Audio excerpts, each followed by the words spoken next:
un punto más para su provincia. ¿A quién se lo sacaron? Al tipo que era menos importante, a La Rioja.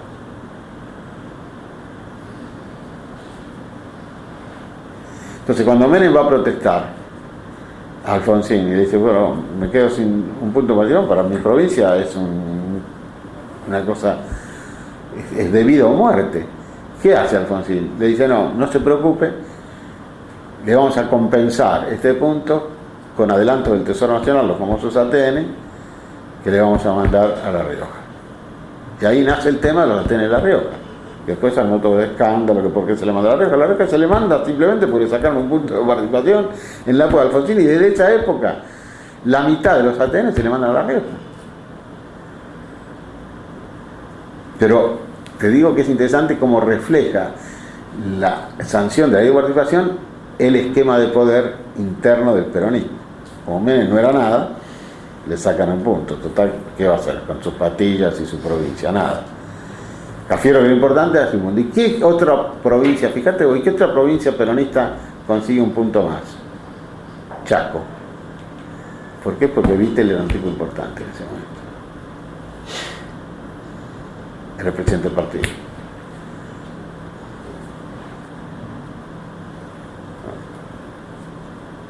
No era presidente del partido ya, pero era un tipo importante en el partido. Entonces consigue un punto más. Que se lo sacan a otras provincias, me acuerdo. No, si te parece, aprovechamos estos minutos que te quedan. ¿Por qué no, de esa primera etapa, por qué no tratás de describir las tensiones y los conflictos que vos veías, te parecían relevantes en la relación entre Menem y el partido, digamos, el sindicalismo, algunos sectores del interior del país? Mira, estamos hablando de hasta el 91, 92, 93, sí, bastante de la reforma de la Constitución. Claro, sí.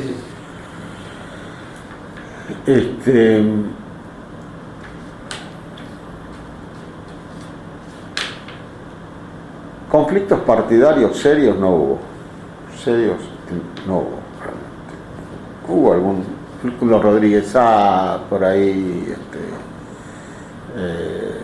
que siempre se mantienen más refractarios, pero en general no hubo ni con Kirchner ni con nadie, no hubo conflictos partidarios significativos. Con los sindicalistas la situación era la siguiente. Menem, por las políticas económicas que estaba desarrollando, no podía ceder a la presión sindical a la cual los sindicalistas nuestros estaban acostumbrados que los gobiernos peronistas satisfacían. Entonces el ministro de Trabajo iba satisfaciendo requerimientos puntuales de los grandes sindicatos respecto de obra social, respecto de lo que de alguna manera las estructuras sindicales más les importaban.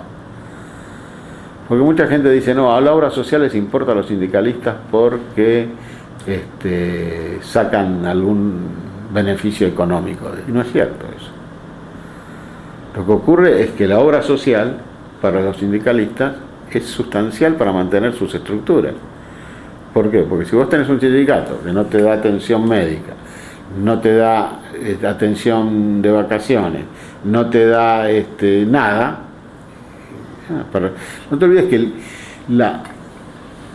la sociedad peronista se nació y se formó y se consolidó, y para todos los obreros el sindicato era como una segunda casa, a la cual iban en busca de apoyo, de asesoramiento, de atención, de educación, de todo. Cuando los sindicatos, ¿qué pasó? En toda esta etapa económica y posterior también a nuestro gobierno, los sindicatos fueron perdiendo todos estos... ¿Por qué? Porque perdieron cotizantes, es decir, hubo una reconversión industrial que dejó sectores muy desguarnecidos, como los sectores metalúrgicos, por ejemplo, que la Unión Metalúrgica perdió todo, como lo hablamos alguna vez. Perdió los sanatorios, hasta tuvo que vender la sede. de lo que era lo que era la columna vertebral del peronismo en un momento, no tan lejano. La Unión Obrera de Construcción sufrió también en una etapa de restricción y de recesión, sufrió muchísimo también.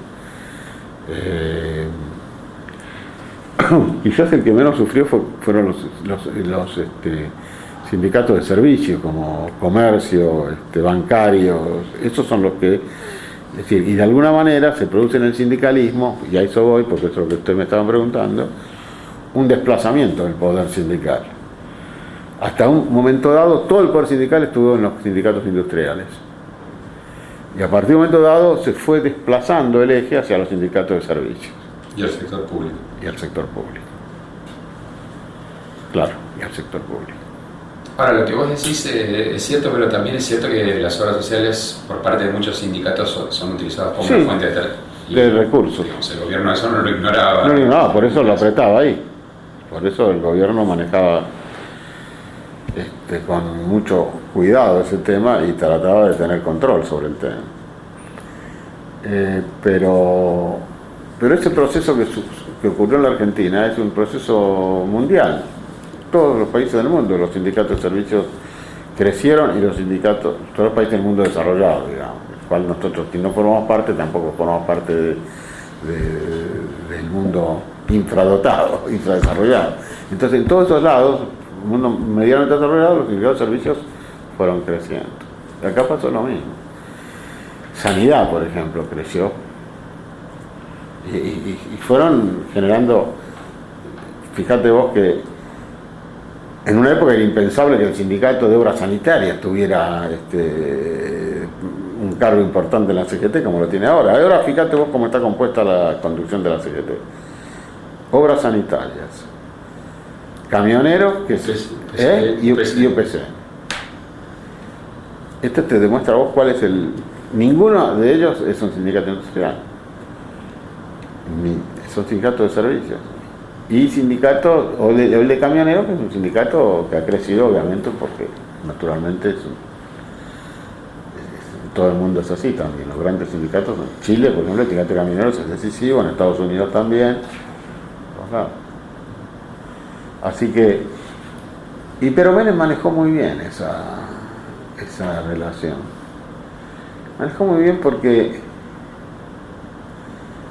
los sindicalistas lo respetaban mucho a él. Lo respetaban mucho. Primero porque se habían jugado por él el proceso interno. Le tenían mucha desconfianza a Cafiero, a todo lo que era la renovación y todo lo que era después porque él tenía un par de amigos importantes que sabían manejarse, que uno era Diego Ibáñez. Diego Ibáñez era un sindicalista muy inteligente, muy capaz, muy hábil. ¿Diego Ibáñez no había estado muy enfrentado con Cafiero en el 83? ¿Quién? Diego Ibáñez, ¿no había estado muy Sí, yo te conté, sí, Diego Cafiero fue uno de los... Diego Cafiero. Diego Ibáñez fue un elemento esencial por el cual Cafiero no fue candidato. ¿Y cómo se reconciliaron? No se reconciliaron nunca. Perdón, con Menem. ¿Cómo se acercaron con Menem? Y porque frente a la opción Cafiero ellos estaban con Menem, no hubieran estado con cualquiera. Ese sector, ¿no? Y estaba muy enfrentado. Diego fue uno de los factores más importantes por el cual Cafiero no fue candidato. Y Corso era, hasta su muerte, era una, digamos, Sí. Una figura importante. No era una figura importante, no. Pero era una figura de mucha confianza del presidente y un hombre muy capaz. Mucha gente no lo conoció, pero o no lo supo valorar. Era un tipo capaz.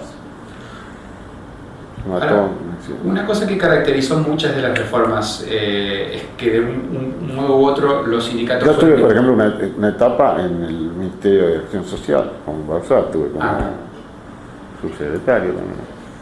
Y bueno, ahí se veía mucho el tema de las obras sociales, cómo funcionaban, y se trataba de establecer un control, era muy difícil. Vos fíjate, la inexistencia del Estado argentino era tal, porque ahora todos se llenan la boca con el Estado.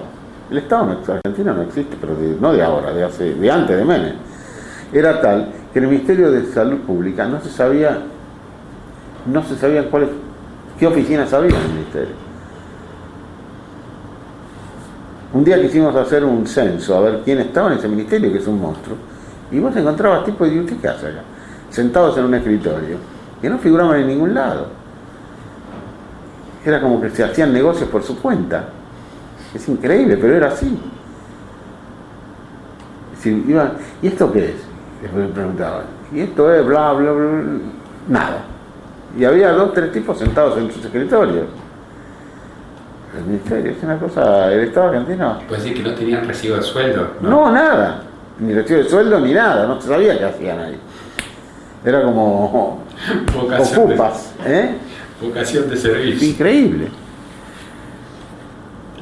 ¿Qué me decías recién? No, te decía que en muchos casos de las reformas estructurales, digamos, sea privatizaciones, reforma del mercado de trabajo, una cantidad, los sindicatos fueron incorporados a través de las privatizaciones, bueno, claro. Nos olvidamos de un tema. Dromi fue uno de los tipos, Dromi un tipo muy inteligente, muy capaz, muy buen abogado, un buen jurista y buen administrativista. Él fue... Pero, disculpa, pero no era también hasta muy deshonesto. A mí no me consta. ¿No te consta? No. Yo no, la verdad no me consta. Él fue el que redactó las leyes, gran parte de la estructura de las privatizaciones. O sea, el digamos, cerebro. La ingeniería jurídica, con los sindicatos, administrativa, también la hizo él. La negoció él. Y la negoció bien. Lo que vamos a preguntarse es mira, todos los gobiernos tienen íconos que fabrica la opinión pública. Seguramente con alguna base, porque no eligen a cualquiera, ¿no es cierto? Este gobierno, por ejemplo, ya tiene sus íconos. El ícono de la corrupción es debido Jaimes. Todo es debido, todo negocio que anda circulando por ahí, eso seguramente no es cierto la mayor parte de eso. Pero bueno, la opinión pública cree eso. Todas las maniobras sucias es Alberto Fernández, que es así. Hola, fíjate, que es así. Es así. Y en el gobierno nuestro, Manzano, en una época, Dromi en otra época, bueno, qué sé yo, hubo varios. Maniobras sucias, o yo, o Bauzá, o y la verdad, pues sí, pero ¿por qué carajo y a los de Página 12 le quedaba cómodo? Quedaba cómodo, estamos acá nomás. Pero sí, a veces vos ni entendés a qué está. Por supuesto que la política, yo no me voy a asustar porque estos señores lo convencieron a Borocotó de que se pase. El problema es de Borocotó, no del gobierno.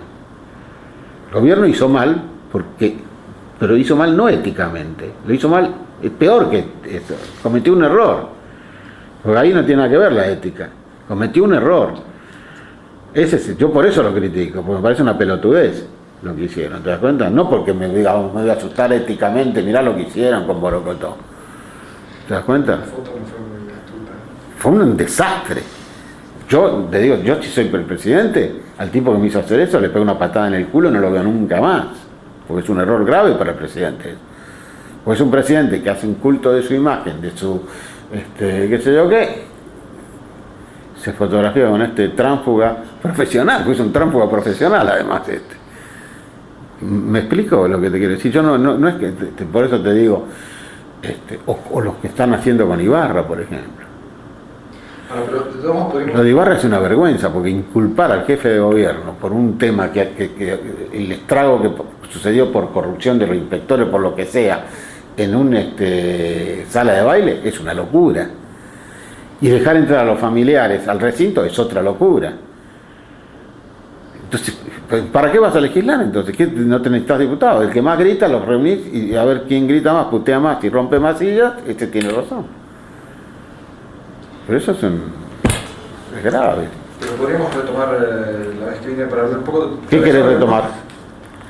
Sobre algunos casos en particular, tal vez... Bueno, sería bueno que ustedes cada vez me dejen un papelito diciendo de qué quieren tratar fundamentalmente. Así yo puedo refrescar mi recuerdo. Si voy pensando. Porque hay un par de episodios de eso. Sobre todo la por ejemplo, bueno, el caso Swift es muy importante. Swiftgate, sí, lo conozco perfectamente. Y vos nombraste el de los guardapolvos. Que El guardapolvo, la verdad, es tan no. importante, pero Además, no fue la verdad, fue un caso de explotación que no fue real. Yo lo defendí, saqué la cara porque los demás no se atrevían a salir y lo defendí y realmente no hubo ninguna, a nivel ministerial, del ministro, no hubo ninguna irregularidad. La irregularidad estaba en otro lado. La irregularidad estaba en la comisión de recepción y en los proveedores. ¿Cuál era? Muy simple. Los tipos decían que entregaban 500 guardapolvos, figuraba entregados, ponen 500 guardapolvos y entregaban 250. Y como esos galpones enormes del ministerio no los encontraba nunca nadie, no se sabía nunca lo que entregaban. Eso por un lado. Por otro lado, me acuerdo que en aquel momento, bueno, eso lo vamos a hablar, objetaban el precio de los guardapolvos, que decían que iban a un almacén y los compraban más barato. Lo que no decían era que al Estado le cobraban mucho más caro, primero porque pagaba 6, 7 meses, y segundo por el proceso inflacionario que vivía el país. Entonces no es lo mismo que vos llevabas la plata y comprabas en el supermercado un guardapolvo, que vos comprabas 10.000 guardapolvos a pagar no se sabía cuándo, porque los tipos no tenían ninguna seguridad de cuándo iban a cobrar en un proceso inflacionario, que al final no cobraban nada. Entonces los tipos se cubrían, los comerciantes, no es porque iba a la coima eso, ahí se cubrían los comerciantes. Lo mismo ocurría con la leche. ¿Te acordás del tema de la leche? Sí. Hay varios episodios, pero el SWIFT me parece Sí, que ese es el El sur es el más grave. mucho El más importante. Más importante.